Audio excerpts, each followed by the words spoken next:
మెదక్ జిల్లా వెల్దుర్తి మండలం మెల్లూరు అంగన్వాడీ కేంద్రంలో సరుకులు మాయమైనట్లు ఎంపీపీ హనుమన్న గారి స్వరూప నరేందర్ రెడ్డి అధికారులకు ఫిర్యాదు చేయడంతో నేడు అంగన్వాడీ సూపర్వైజర్ సుజాత తనిఖీ చేపట్టారు.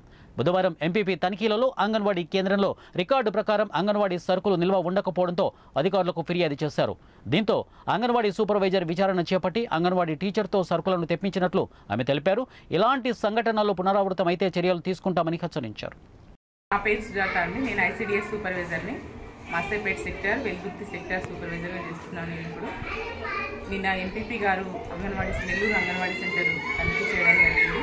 అందులో భాగంగా 40 గుడ్లు, 8 కిలోల పప్పు తక్కువగా ఉందని తేలడం వలన నేను ఈరోజు దానిపైన ఎంక్వైరీకి వచ్చానండి అంగన్వాడీ సెంటర్కి. నేను వచ్చేసరికి 8 కిలోల పప్పు, 40 గుడ్లు టీచరు తెచ్చి పెట్టుకుంది. బుక్ బ్యాలెన్స్కు ఫిజికల్ బ్యాలెన్స్కు ఈక్వల్గా ఉందండి. ఈ మన సర్పంచ్ గారి ఆధ్వర్యంలో, గ్రామస్తుల ఆధ్వర్యంలో